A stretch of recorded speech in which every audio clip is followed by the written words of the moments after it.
As a matter of fact, the dollar doesn't have to go down for Bitcoin to succeed, but the dollar does have to go down for the dollar to succeed. What? How does that work?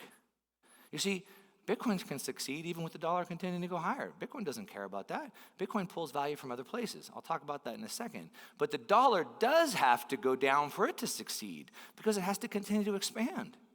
They have to continue to inflate it. They have to continue to debase it. If they don't continue to have inflation, then we get deflation. No. The dollar has to go down in value to succeed. Bitcoin doesn't have to. Bitcoin pulls value from other places. We'll talk about that in a minute. What do I mean by that, though?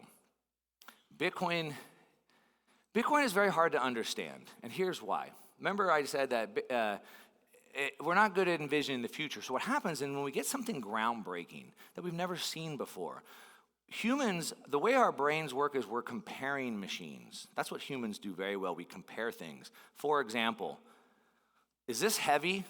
This clicker, is this heavy? Heavy compared to what? So we try to understand things by comparing them. So when we see a new technology that's so groundbreaking, we don't know what it is. What is this electricity thing? I don't know what this electricity thing is. Well, it's sort of like a way to have like a digital light, like a digital candle. It certainly was that. But today electricity is so much more. And so you couldn't really put it just in that box. It was that at a time. What about when the internet first came out? Well, it's sort of like a way that we can have these like digital message boards and we can communicate. And maybe one day we might even be able to buy stuff online. Certainly. It certainly was that. But today we didn't know that our cars would be using something called social media and navigating us around traffic. We didn't know that. Things are more than they appear to be in the beginning. So we have to understand that. So when we think about pulling value, we can think about Bitcoin in lots of measures. We can think about it sure as money, of course, but that's way too small. We can look at it as new technology, certainly. We can also look at it as a store of value. So if I think of it as a store of value, well, what other things do we store value in? Real estate, bonds, stocks, offshore bank accounts. Couldn't it just pull value, a little bit of value from real estate and a little bit of value from bonds and a little bit of value from offshore bank accounts? Does it have to take it from the dollar? Okay. Okay, and then the price going up is not progress. We talked about that. Price is a signal. Price is always a signal.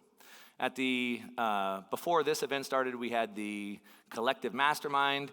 I was speaking there, and we were talking about this price being a signal and the price going up, the supply and demand metric of that.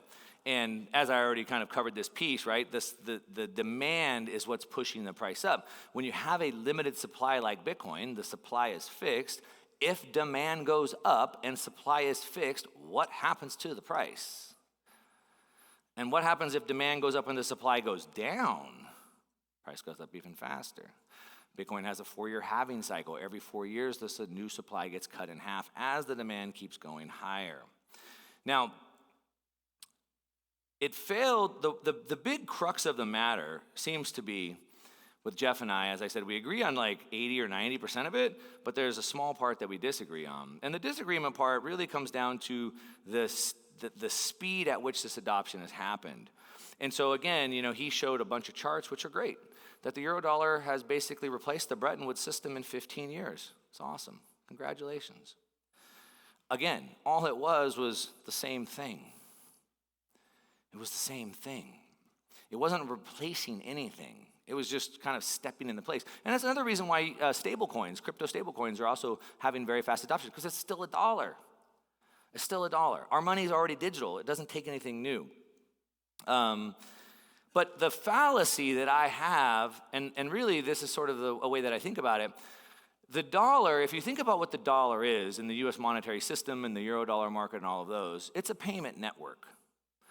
It's the largest, most powerful payment network in the history of the world. The whole world knows what a dollar is. You can go anywhere in the world and they know what a dollar is. And you can get a dollar anywhere in the world. It's sort of like Coca-Cola.